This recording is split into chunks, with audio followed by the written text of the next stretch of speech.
はい、皆さんこんにちは。今回はこちらの VZ シャーシ。とりあえずね、前回マシンを組み立てて、中級者、真ん中ぐらいのマシン、簡単なギミックマシンっていうのを作っていこうということで、今回はこのフロントの AT バンパー作りました。こんな感じでね、動くバンパーなんですよね。それで AT バンパーというのは、まあね、簡単にね、ほんと言ってしまうと、こういったコースのフェンスに引っかかった時に AT バンパーが動いて、こんな感じでコース復帰しやすくしてくれるためのギミックになっています。これ以外にローラーのこ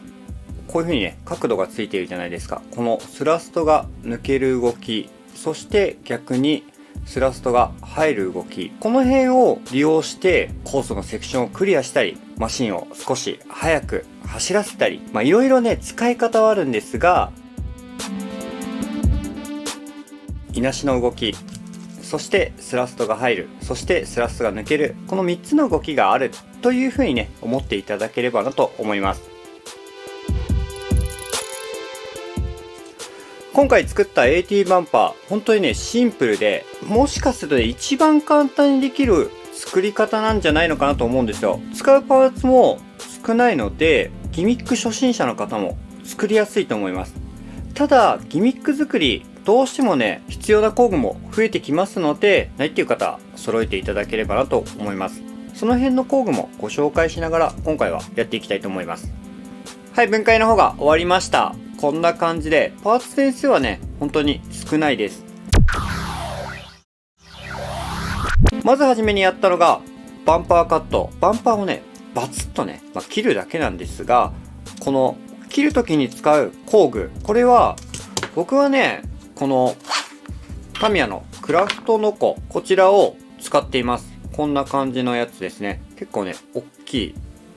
手のひらサイズぐらい刃があるやつなんですが、ちっちゃいね、ノコっていうのを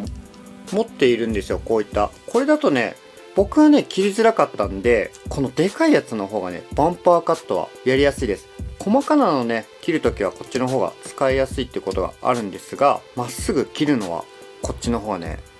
やりやすいと思うんですよね。それで、カットラインの方はこんな感じで、チョックプレートを当てて、これをガイドにカットしていきました。ただ VZ シャーシのこの付け根の穴、チョックプレートと合うところが1箇所しかないんですよね。なのでこういう風にね、ずれないようになるべくこのシャーシのここのギアカバーのところ、ここにチョックプレートを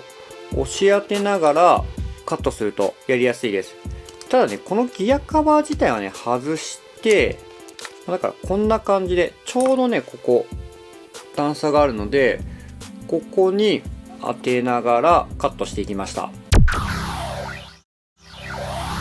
今回作ったフロントバンパーの中で一番加工が難しかったのが、こちらのブレーキステーになります。まずやったのは、AT バンパーの AT の支柱になるところに穴開けをしました。こんな感じで、リアブレーキステーに、この後ローラーステーでも使う FRP マルチワイドステー、これをこんな感じで合わせて矢印の部分の穴をガイドに 2mm の穴を開けていきます。この穴開けに関しては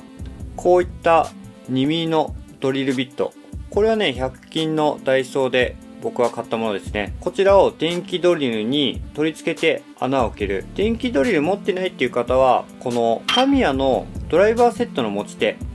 これね、入るんですよ。これで、ちょっと時間はかかってしまうんですが、ぐるぐる回して穴を開けていく方法というのがあります。今度は、シャーシに取り付ける時に不要になってしまう部分をカットしていきます。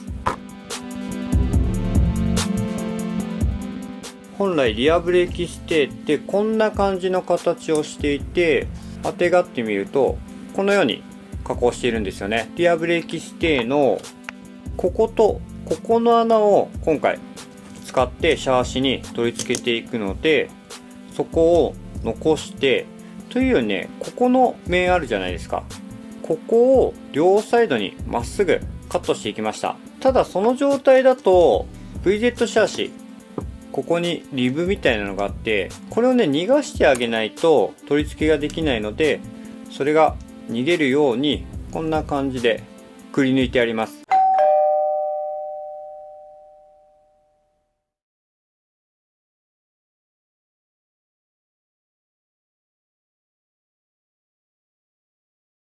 これはね、ぴったりね、くり抜いているんですが、基本的にはここが逃げる隙間が空いていれば問題ないです。そして1枚の加工がだいたいそんな感じで終わったら、2枚を接着していきます。接着する際に使った、瞬間接着剤。僕はね、もう、この、ウェーブの 3S、こちらを今回使いました。フロント周りにね、めちゃくちゃ強度が欲しいなっていう時は、メタルロックとか、使うんですが、今回のブレーキステ2枚ともね、根元から押さえることができるので、すぐ固まってすぐ加工に入れる瞬間接着剤の方を使いました。このプレートの接着が終わった後に、ブレーキのこの面に対して下の面が斜めになっているんですが、このブレーキの斜め加工をしていきました。このね、角度に関してはすごくね、難しくて、コースレイアウトとか、マシンのセッティングによって変わってくるので、まだ斜め加工したことないっていう方、とりあえずね、斜めにしてみて、様子を見てみるっていうのはありだと思います。ちなみに僕は、こんな感じで、2枚のリアブレーキステーを接着して、ちょうどこの辺、黒く色が変わってるじゃないですか、真ん中ら辺。この真ん中の線、いわゆるプレート1枚分ぐらいを斜めに削りました。ちょうどね、この面からこの1枚目のつなぎ目、この辺に合わせてやってみました。ブレーキの斜め加工が終わった後に、ここ4箇所サラビス加工をしているんですが、このサラビス加工に使うのがタミヤからも出ているサラビスビット。これをリューターに取り付けてサービス加工していくんですが、この AT の支柱が通るところ、ここに関してはちょっと斜めブレーキの斜めの部分なので、深めにサラビス加工をしてサラビスが出ないようにしてあります。取り付けるとこんな感じになります。裏はね、こんな感じですね。このパーツはシャーシの補強と、先ほどちょっとご紹介したんですが、 AT バンパースラストが入る動きと、そして抜ける動きっていうのがあるんですが、抜けすぎるとスラストがこうアッパースラストになって、こうなるとコースのフェンスを登っていってしまうんですよね。このアッパースラストを防止するパーツになります。使ったのは FRP のフルカウル用のフロントワイドステー、これの FRP バージョンですね。これをこんな感じで両サイドをカットしたものになります。ちょうど真ん中ら辺にある2つの穴を残してカットしてあります。ただカットしたやつをそのまんま取り付けようとするとシャーシに干渉してしまうので、干渉してしまうこの両サイドの部分とこの真ん中の部分、ギアカバーのところなんですが、この部分は当たらないように削ってあります。この辺はね、実際に当てがりながら加工していただければなと思います。あとはこんな感じでロックナットで固定して取り付けていきます。こんな感じですね。ビスの引っかかりには今回キャッチャーを使いました。このローラーステーにローラーを取り付けるとき、今回ねキャップスクリューを使っているんですが、こう頭の部分が出るんですよね。これが出たまんまだとコースのフェンスに乗っかった時、ここがね引っかかってしまうんですよ。これを引っかからなくするためのパーツになります。キャップスクリューの頭が引っかからなくするためだけだったら、この同じ FRP マルチワイドステーのこの辺りですね、この辺りを切り取って、今回ね 13mm ローラーを使うので 13mm ローラーのところをキャップスクリューの頭の大きさだいたい 4mm なんですが拡張してこう取り付けても良かったんですが、ローラーステーをね少し高めに持っていきたかったので今回はキャッチャーを使いました。なので2枚ねこんな感じで貼り合わせて使っています。もうこれに関してはね、キャッチャーを切り取るだけなんで、そんなに難しくないです。もうこうやって FRP マルチワイドステイを当てて、同じような形状にカットして、AT の支柱のビスが通るところ、こことこの穴をガイドにして穴開けをしてあります。こちらも 2mm の穴ですね。それで1枚目の、今ね、上側に乗っているキャッチャー。これはこんな感じで斜めにカットして、ローラーステイがこういう風になった時、少しでもここのね、しなりを抑えるためにカットしてあります。これを取り付けると、こんな感じになります。で、今、ここに黒い溜め手が貼ってあるところ。これはこんな感じでね、ちょっとわかりますかね。クリアカバーを貼り付けて、ローラーのスラスト角にしています。これの厚さだったり、貼る位置を変えることによって、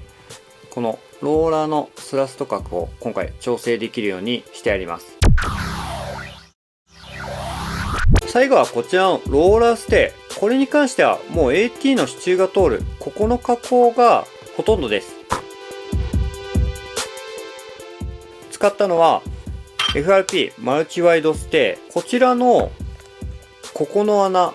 2つ。先ほどブレーキステイに AT の支柱のビスを通すためにガイドに使った穴ですね。ここをまずは 3mm に拡張していきます。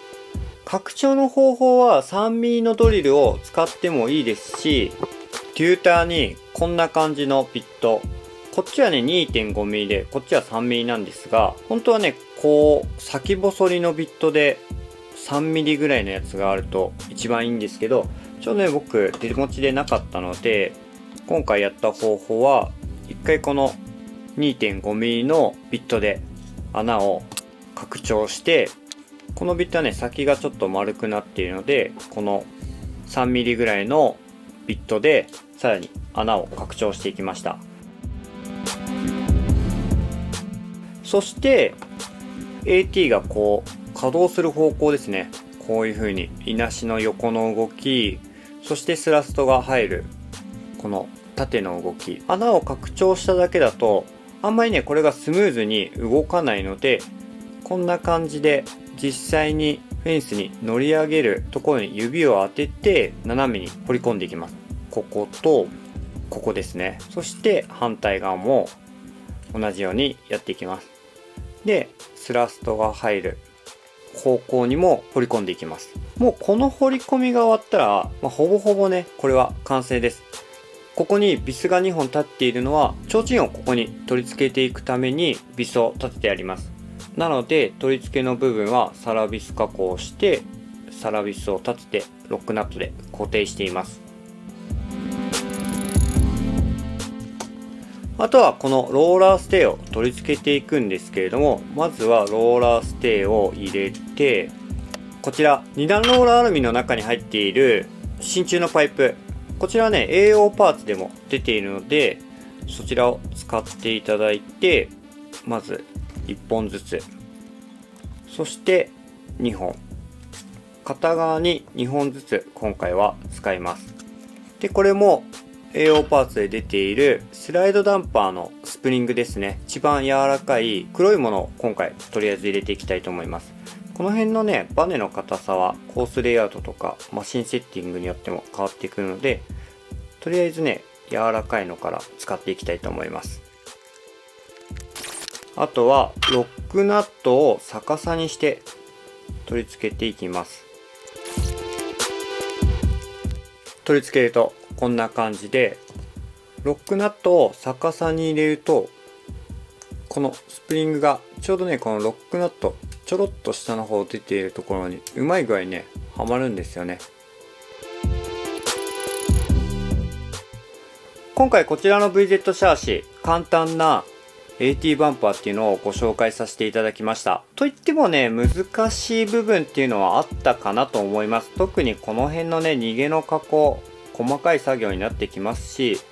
ブレーキの斜めにする加工、この加工自体はね、そんなに難しくないんですが、慣れないとちょっと大変かなと思います。ちなみにこの斜めにする加工方法は、僕の場合は、もう普通にダイヤモンドヤスリで斜めに削っていきます。ある程度削れたら、板ヤスリの上で面をね、整えながらこうやってゴシゴシゴシゴシってね、削っていくんですけれども、特にね、ジグとかは使わないでいつも作っています。それで、こういったね、ギミック系のパーツというかバンパー、作り方よりも大変なのが、やっぱりね、しっかり動いて、しっかり戻る。こっちもそうですね。しっかり動いて、しっかり戻る。さらに今回、スラスト抜けはしてほしくなかったので、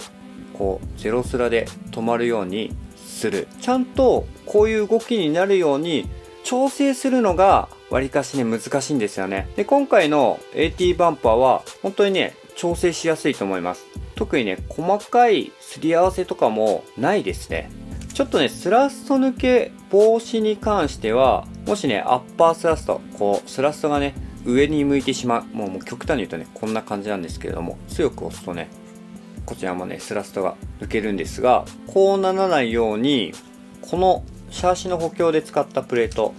これをね、少し前に寄せながらロックナットで固定したりとか、そういう風にするだけでだいぶね、変わってくるので、そんな感じで調整していただければなと思います。今回はこんな感じで終わりにしたいと思います。作り方がね、分かってしまえば、本当にね、簡単にできる AT バンパーなんですが、パーツのね、選択。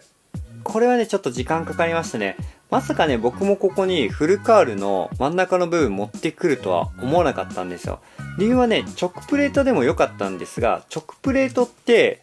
この位置穴がないんですよね。で、リアマルチとか、ブレーキステーとか、真ん中3つの穴の横開いてるんですが、ちょっとね、画面で見ると、下側に穴が開いてるんですよ。この辺ね、真横に開けれないので、真横に開けたら直プレートでもいけたんですが、ないから何か代わりになるプレートっていうので見つけたのがフルカウルだったんですよ。これもね、FRP だからこんな感じでね、使えますけれども、もうカーボンだったらプレネでね、こういう使い方はね、ちょっとできないですよね。そろそろね、このフルカールも再販していただけないかなと思います。それでは最後まで見ていただきありがとうございます。この動画が良ければグッドボタン、そしてチャンネル登録もしていただけたらありがたいなと思います。